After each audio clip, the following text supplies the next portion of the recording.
Diga meu amigo, diga minha amiga, legal que você esteja aqui com a gente mais uma vez, feriado com chuva e frio na capital paulista. E vamos ao nosso tema do vídeo de hoje. Tem coisa que se aprende, tem coisa que não se aprende. Por exemplo, o Conselho Deliberativo, olha que novidade, o Conselho Deliberativo do São Paulo aprovou a mudança do estatuto. Então o presidente Júlio Casares, se ele quiser, ele pode se candidatar à reeleição. E isso na visão do Conselho. Claro que agora em outubro ainda tem a eleição dos sócios. Os sócios é que vão decidir. Mas no Conselho os números são de uma verdadeira goleada. Aliás, o que o São Paulo precisa nesta quinta-feira contra o Atlético Goianiense para não morrer na praia na Copa Sul-Americana. Sabe quantos votos o Casares teve para essa mudança do estatuto, para ele poder se candidatar à reeleição? 157 votos contra 68 contra e uma abstenção.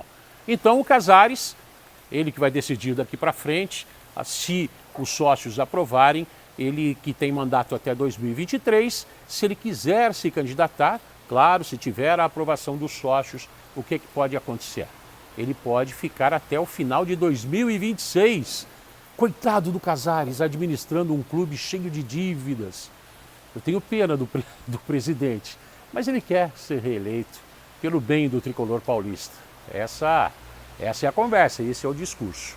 Bom, tem coisa que se aprende e tem coisa que não se aprende. Essa é uma história já repetida no São Paulo. Vários presidentes já fizeram isso, mudando o estatuto pela reeleição. E o São Paulo está na situação que todo mundo já sabe.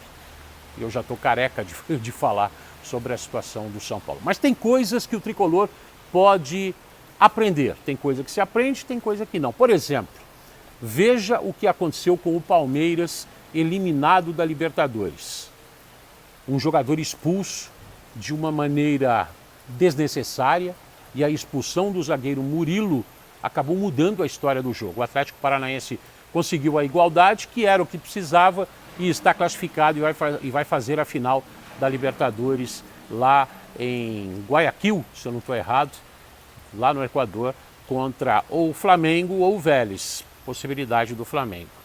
Falando em aprendizado, o São Paulo já teve isso com o Igor Gomes, foi expulso no jogo de ida contra o Atlético Goianiense, o adversário de amanhã, e prejudicou demais o time do São Paulo, que acabou perdendo o jogo lá por 3-1, agora precisa fazer um verdadeiro milagre, um caminhão de gols, tomara que não esteja chovendo, porque isso dificulta, e agora está para chegar à final da Copa Sul-Americana depois de 10 anos. Aprendizado, né? Teve também com o Wellington, com relação à expulsão contra o time do Cuiabá pelo Campeonato Brasileiro, no último jogo do São Paulo, e com isso o São Paulo conseguiu no máximo um empate e já está nessa temporada a 6 partidas sem vencer. 4 empates, 4 derrotas e 2 empates. É muita coisa para um time do tamanho do São Paulo. São aprendizados.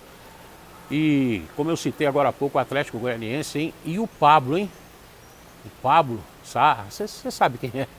A contratação mais cara do São Paulo, que foi embora, pediu para ir embora, não estava agradando a ninguém. Ele simplesmente foi decisivo no jogo contra o Palmeiras. Fez um gol, não deixou saudade para você, né? Para muitos torcedores do São Paulo, não. Fez um gol, deu passe para o outro, e o Pablo determinante e colocando o Filipão e o time do Atlético Paranaense na final da Libertadores 2022. Falando em atacante, depois da vinheta, os atacantes do São Paulo que vão precisar trabalhar e muito nessa quinta-feira, porque o São Paulo precisa de gols. Vinheta no ar, vamos lá.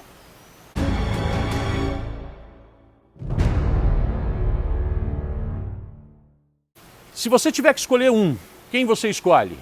Luciano ou Caleri? Os dois devem jogar. O Luciano está recuperado, não jogou a última partida. O Caleri foi poupado também, não jogou. Escolhe um, rapidinho na sua cabeça. Escolheu? Pois é. Agora eu vou falar o desempenho recente dos dois atacantes, do Luciano e do Caleri. Nos últimos 20 jogos, por exemplo, você tem ideia quantos gols marcou o Caleri? Sabe? Nos últimos 20. São Paulo já jogou aí mais de 61 jogos. Nos últimos 20, o Caleri marcou, ele que participou de 51 jogos, nos últimos 20, ele que tem 20 gols, é o artilheiro do time, ele fez 3 gols nos últimos 20. 3. E o Luciano, que tem 17 no campeonato, nos últimos 20 jogos, ele fez 12 gols nos últimos 20 jogos, fez o Luciano pelo time do São Paulo. Nos últimos 20 jogos, o Caleri, 3 gols. Então a gente vai dizer, ó, a bola não está chegando, ele está isolado na frente, mas é o mesmo esquema com o Luciano ou com o Caleri. Na verdade, a fase do argentino não é das melhores, não que isso se mantenha. De repente, quinta-feira pode mudar tudo. O Caleri é o artilheiro do time, mas no desempenho recente o Luciano está muito melhor. Luciano treinou normalmente, deve reforçar o time do São Paulo. O Caleri treinou normalmente, não jogou a última partida, deve estar com uma disposição danada. Aliás, é o cara do time do São Paulo que mais luta em campo. Se a bola não tem entrado, pelo menos luta não tem faltado. O São Paulo sabe que o Atlético Goianiense pode até perder por 1 gol de diferença. O São Paulo precisa de 2 gols de diferença para levar a decisão para os pênaltis, 3 gols de diferença para se classificar de maneira normal, sem a penalidade, sem sofrimento, sem taquicardia, para chegar à final da Copa Sul-Americana. O que você acha do São Paulo? Quem que você acha que vai ser decisivo para esse jogo? Eu vou dar uma prévia aqui, ó. Já posso adiantar para você que o Igor Gomes não joga, tá? Aliás, o São Paulo está 6 jogos sem vitória. A última vitória do São Paulo foi pelo placar que interessa nesta quinta-feira no estádio do Morumbi por 3-0 contra o Red Bull Bragantino, e o Igor Gomes tinha sido poupado. Talvez seja um bom sinal, certo? Igor Gomes não vai jogar pelo time do São Paulo. Uma prévia. Como o Wellington foi expulso, o Rogério Ceni deve estar meio chateado com ele. Então o Wellington não aparece nessa prévia entre os titulares. Um provável São Paulo: Jandrei ou Felipe Alves? Eu vou de Felipe Alves. Pela prévia também está o Felipe Alves. Diego Costa, Ferrarese ou Miranda. Miranda também está recuperado. E Léo, eu iria com o Miranda, por ser mais experiente, por ser um jogo mais decisivo. E o Ferrarese, falta de ritmo por falta de ritmo, eu ficaria com a experiência do Miranda. Então, Felipe Alves, Diego Costa, Ferrarese ou Miranda. Eu colocaria o Miranda e Léo, os 3 zagueiros. É o esquema que o Rogério gosta. Igor Vinícius na ala direita, o Reinaldo na esquerda. O meio-campo com Gabriel Neves, que é um jogador bastante importante, Rodrigo Nestor e Patrick. Essa é uma prévia. E lá na frente o Luciano e o Caleri. De qualquer modo, essa é uma prévia. E o Rogério sempre pode surpreender, e ele sempre surpreende. Vamos aguardar para ver o que vai acontecer momentos antes do jogo. Era mais ou menos isso que a gente tinha para colocar para você, mas eu não posso deixar de falar da torcida do São Paulo. Está frio, o jogo é completamente adverso, mas a necessidade é grande. E a torcida do São Paulo, mais uma vez, de parabéns. A torcida do São Paulo deve comparecer em grande número. Mais de 45 mil ingressos foram vendidos, isso até na terça-feira. Nós já estamos na quarta, o jogo vai ser na quinta, eu acredito com mais de 50 mil pessoas. Você acredita em Luciano e Caleri para fazer a diferença? Nos últimos jogos, eles não têm feito muito, não.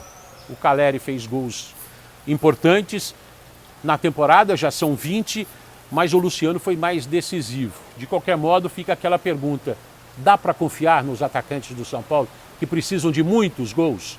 O Rogério outro dia foi perguntado sobre isso, ele falou, vamos lá. Eu confio nos meus atacantes. E eles sabem que eu confio neles. Trabalho de finalização, quase todos os dias é feito. Então, assim, é uma questão de momento, de paciência. O torcedor confia no Caleri, eu acredito, né? Confia no Luciano, confia no Nicão, no Patrick, enfim, quem jogue nessa função. Eu acho que o torcedor tem confiança neles. O torcedor fica chateado, fica irritado e triste porque vê seu time perder. Mas eu tenho certeza que o torcedor confia nos jogadores que fazem, na maioria das vezes, as definições a nosso favor, que são os jogadores que jogam mais próximos do gol, né? Que quinta-feira a gente possa mudar isso.